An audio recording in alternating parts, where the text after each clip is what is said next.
Hello student, welcome to my YouTube channel. आज हम discuss करेंगे पाचक ग्रंथियाँ जो कि काफ़ी महत्वपूर्ण है। तो आइए डिस्कस करते हैं पाचक ग्रंथियाँ। पाचक ग्रंथि किसे कहेंगे? ऐसी ग्रंथियाँ जो पाचन में सहयोग करते हैं, अर्थात भोजन को पचाने में सहयोग करती हैं, उन्हें हम पाचक ग्रंथियाँ कहते हैं। पाचक ग्रंथियों से विभिन्न प्रकार के एंजाइम निकलते हैं यानी स्रावित होते हैं, वह भी भोजन को पचाने में सहयोग करते हैं। तो हम इस वीडियो में समझेंगे कि पाचक ग्रंथियाँ कौन सी हैं और उनसे कौन कौन से हार्मोन्स निकलते हैं, और उन हार्मोन्स या हार्मोन्स तो नहीं कह सकते, एंजाइम कौन सी निकलती है और वह भोजन को पचाने में क्या योगदान निभाती हैं। ठीक है, तो चलिए डिस्कस करते हैं। सबसे पहले हम देखते हैं लार ग्रंथि। जैसा कि आप देख पा रहे हैं, तो हेडिंग लगाइए लार ग्रंथियाँ। ठीक है, तो लार ग्रंथियाँ क्या होती हैं? देखिए, लार ग्रंथियाँ जो होती हैं मनुष्य में 3 जोड़ी पाई जाती हैं। तो आपसे पूछ लिया जाता है प्रश्न कि मनुष्य में कितनी जोड़ी लार ग्रंथियाँ होती हैं? 3 जोड़ी लार ग्रंथियाँ होती हैं जो प्रतिदिन 1.5 लीटर लार का स्रावण करती हैं। ठीक है, तो जो लार ग्रंथियाँ हैं वह कितनी होती है? 3 जोड़ी होती हैं। ठीक है, और वो कितना लार प्रतिदिन श्रावण कर देती है, निकाल देती हैं? तो 1.5 लीटर कह सकते हैं। ठीक है, अब देखते हैं कौन कौन सी है और उनसे कौन कौन सा एंजाइम निकलता है। जैसे कर्ण पूर्व ग्रंथियाँ। कर्ण पूर्व ग्रंथियाँ थोड़ा हिंदी अटपटा टाइप का है, आप इंग्लिश देखिए। Parotid glands. ठीक है, तो पैरोटिड ग्लैंड क्या होती हैं? ये चेहरे के दोनों पार्श्व भागों में कान व कपोलों के पीछे स्थित होती हैं। ठीक है, इसमें लाइसोजाइम और टाइलिन नामक एंजाइम होता है। ये पॉइंट आपको याद रखना है। ये पहले चीज़ तो ये कहाँ पाई जाएंगी, तो याद रखना है आपको कि ये पाई जाएंगी चेहरे के दोनों पार्श्व भागों में कान व कपोलों के पीछे स्थित होती है। ठीक है, इसमें कौन कौन सी होती है? लाइसोजाइम होता है और टाइलिन एंजाइम होता है। ठीक है, जो मंड को पचाने में सहायक होता है। ठीक है, बात याद रखिएगा। जो टाइलिन होती है वो किसको पचाती है? मंड को पचाने में सहयोग करती है।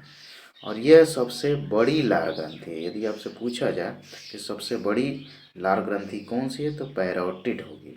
ठीक है, और इसमें कौन सी एंजाइम पाई जाएगी? तो लाइसोजाइम और टाइलिन। टाइलिन क्या करती है? मंड को पचा देती है, मंड को शर्करा में बदल देती है। ठीक है, चलिए आगे देखते हैं हम इसमें। देखिए यहाँ पर चित्र है आपका पैरोटिड ग्लैंड्स का। ठीक है, ये देख पा रहे हैं, ये आपकी पैरोटिड्स ग्लैंड है। ठीक, आगे चलते हैं हम लोग। नेक्स्ट है आपका सब मैक्सिलरी ग्लैंड। ठीक है, अधोहनु ग्रंथियाँ। यह निचले जबड़े के पश्च भाग में स्थित होती हैं। आप ये देख लीजिए, सब मैक्सिलरी या सब मैंडिबुलर ग्लैंड बोलते हैं। ठीक है, ये देखिए जबड़े के नीचे है। एक मिनट भैया, थोड़ा सा आ जाइए यहाँ पे। देखिए ये है आपकी सब मैक्सिलरी ग्लैंड। ठीक है, तो इसके बारे में आप देख लीजिए, यह निचले जबड़े के पश्च भाग में स्थित होती है, इससे ज़्यादा कुछ नहीं है।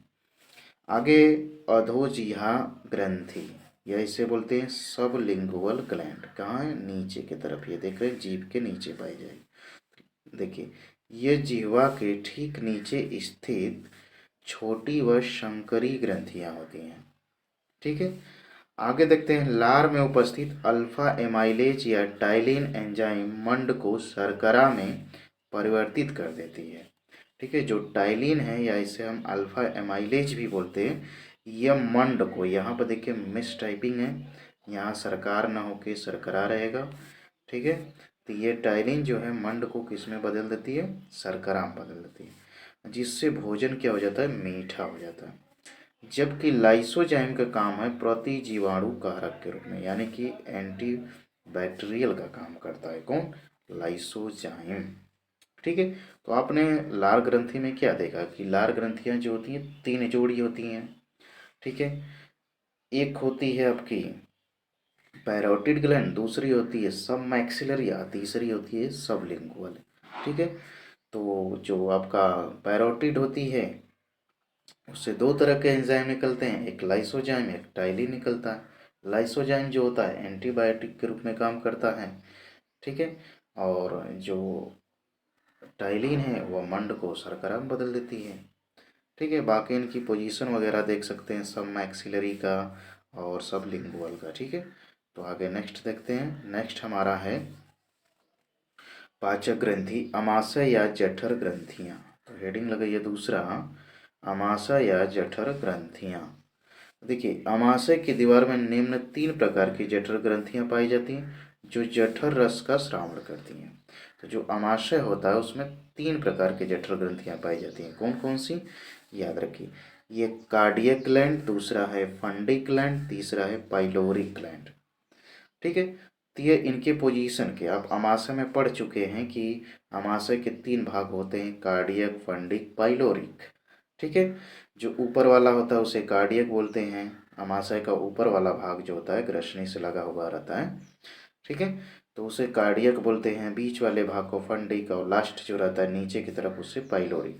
तो इन पोजीशनों से जो ग्लैंड्स निकलती हैं उसी के आधार पर इनका नाम रखा गया, कार्डियक ग्लैंड, फंडिक ग्लैंड और पाइलोरिक ग्लैंड। तो देखिए, ये अमाशय का ऊपरी भाग है जिसमें ग्रास नली खुलती है, ठीक है। तो कार्डियक ग्लैंड कहाँ होती है, यह अमाशय के सबसे ऊपरी भाग में स्थित होती है, ठीक है। दूसरा फंडिक ग्लैंड, यह अमाशय के मध्य भाग में उपस्थित होती है तथा जठर रस बनाती है जिससे पेप्सिन रेनिन नामक एंजाइम स्रावित होता है, ठीक है। जो फंडिक ग्लैंड होती है उससे जठर रस बनता है, उस जठर रस में पेप्सिन रेनिन नामक एंजाइम होता है, ठीक है। नेक्स्ट है, इनमें केवल, अगला है पाइलोरिक ग्लैंड, इसमें केवल श्लेष्म का श्रावण होता है, यानी चिपचिपा पदार्थ का श्रावण होता है, निकलता है, जो विभिन्न पाचक रसों एवं हाइड्रोक्लोरिक अम्ल से अमाशय की दीवार की सुरक्षा करता है। यानी इसका पाचन में कोई ज़्यादा योगदान नहीं होता है, बस ये क्या काम करता है कि जो पाचक एंजाइम है या फिर हाइड्रोक्लोरिक अम्ल है उससे बचाता है कि कहीं अमाशय का दीवार डैमेज ना हो जाए, ठीक है। बात क्लियर हुई, आगे चलते हैं। आगे देखते हैं हम यकृत, ठीक है। यकृत क्या होता है, यह मानव शरीर की सबसे बड़ी ग्रंथि एवं अंग है, याद रखना। यदि आपसे पूछा जाए कि मानव का सबसे बड़ी ग्रंथि और अंग क्या है तो याद रखिएगा लीवर, ठीक है। दूसरा, इसका भार लगभग 1500 ग्राम होता है। तो लीवर का जो भार होता है लगभग 1500 ग्राम होता है। तो 2 पॉइंट यहाँ से याद रखना है कि सबसे बड़ी ग्रंथि और अंग कौन सा है शरीर का मनुष्य के, तो लीवर है, ठीक है। और भार वगैरह नहीं पूछा जाता, याद रखना 1500 ग्राम होता है।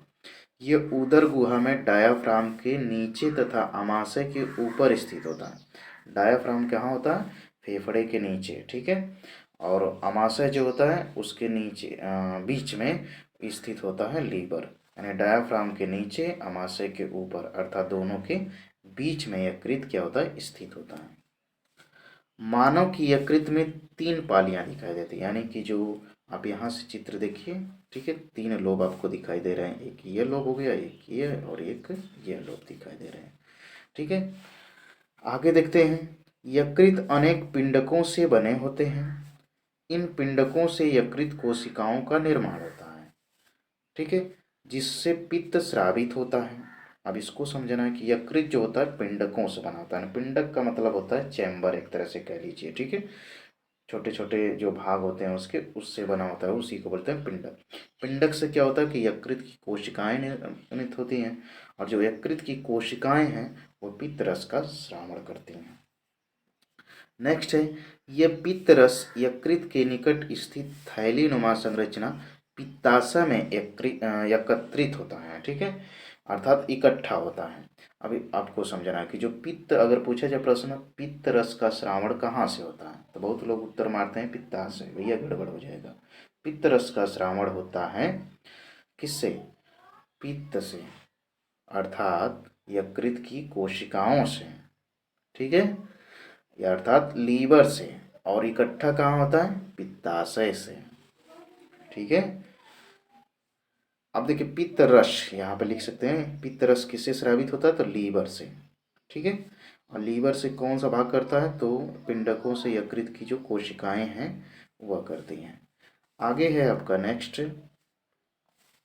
यकृत के कार्य। तो यकृत का कार्य क्या होता है? पित्त रस का स्रावण करता है। ठीक है। हिपैरिन नामक प्रतिस्कंदन पदार्थ का निर्माण करता है। हिपैरिन जो होता है, जो आपकी नसें होती हैं उसमें ब्लड को रोकने, थक्का बनाने से रोकती है। अगर हिपैरिन नहीं रहेगा तो ब्लड का थक्का शरीर के अंदर ही बन जाएगा, जो कि हिपैरिन है उसे रोकने का काम करती है। तो लीवर भैया किसका श्रावण करता है, निर्माण करता है? तो हिपैरिन का भी निर्माण करता है। अगर लीवर डैमेज हो जाएगा, हिपैरिन नहीं बनेगा तो ब्लड जम भी सकता है और उसका डेथ भी हो सकता है। तो काफ़ी योगदान है। ठीक है। आगे ग्लाइकोजन का संचय, अर्थात बहुत ज़्यादा यदि ग्लूकोज अधिक हो गया ब्लड में तो उसे ग्लाइकोजन के रूप में लीवर संचित कर लेता है। नेक्स्ट है वसा का संश्लेषण। यदि लीवर सही रहेगा तो वसा का संश्लेषण होगा। ठीक है। आगे पित्तवर्धक का उत्सर्जन, जो पित्त के मतलब क्या बोलते हैं उसे, पित्तवर्धक में अर्थात जैसे कि क्या बोलते हैं, उत्सर्जी जो पदार्थ होते हैं उसे क्या करते हैं, ये उत्सर्जित करते हैं। नेक्स्ट है आपका यूरिया का संश्लेषण। नेक्स्ट है आपका यूरिया का संश्लेषण। ये यूरिया का निर्माण करते हैं जो यूरिन के थ्रू बाहर निकल जाता है। ठीक है। चलिए आगे देख लेते हैं। ये चित्र है आपका लीवर का है, साथ ही साथ अग्नाशय का ये देख रहे हैं जहाँ से ये चित्र, थोड़ा सा इससे हम हाईलाइट करते हैं। देखिए यहाँ से ये वाला भाग जो है लीवर का है, ठीक, यहाँ तक। और ये भाग जो आप देख रहे हैं, आप एक मिनट, ये वाला जो भाग है आपका, यह है आपका पित्ताशय, जिसमें पित्त स्टोर रहता है, जो ग्रीन कलर का देख रहे हैं। और ये वाला जो भाग देख पा रहे हैं ऐसे जे आकार का, ठीक, ये आपका है अग्नाशय। अब देख लेते हैं हम थोड़ा सा अग्नाशय के बारे में। लार ग्रंथि हो गया, यकृत हो गया, और अब देखते हैं अग्नाशय। अग्नाशय जो होता है दूसरी सबसे बड़ी ग्रंथि है। पहली आपका लीवर हो गया, दूसरी अग्नाशय हो गया, जिसे पैनक्रियास भी कहते हैं। यह लगभग 12 सेमी से 15 सेमी होता है, जो जे आकार का होता है। ठीक है। सामान्य व्यक्ति में इसका भार 60 से 90 ग्राम होता है। ओके। ये छोटे छोटे पिंडकों से बनी संरचना होती है, जिस तरह से लीवर बना होता है, जिसकी कोशिकाएं घनाकार तथा स्रावी होती हैं। ओके। पिंडकों के मध्य लैंगरहैंस की दीपिकाएं स्थित होती हैं। तो ये पॉइंट आपको याद रखना है, लैंगरहैंस की दीपिकाएं होती हैं जो अग्नाशय का अंतःस्रावी भाग बनाती है। अंतःस्रावी भाग से हार्मोन्स का स्रावण होता है। तो अग्नाशय से एक हार्मोन्स निकलता है जिसे बोलते हैं इंसुलिन। वो कौन करता है? तो अग्नाशय की लैंगरहैंस दीपिकाएं इसका श्रावण करती हैं। किसका? इंसुलिन का। और इंसुलिन की कमी से कौन सा रोग हो जाता है? तो मधुमेह रोग हो जाता है। याद रखना है आपको। ठीक है। नेक्स्ट है अग्नाशय के कार्य। तो अग्नाशय के रस का श्रावण, इनमें निम्न 3 एंजाइम पाए जाते हैं। नंबर 1 एमाइलेज या एमाइलोप्सिन। यह कार्बोहाइड्रेट के उस भाग को शर्करा में बदल देता है जो मुख गुहिका में लार के प्रभाव से बच जाता है। यानी एमाइलेज का काम क्या होता है? कार्बोहाइड्रेट को पचाना।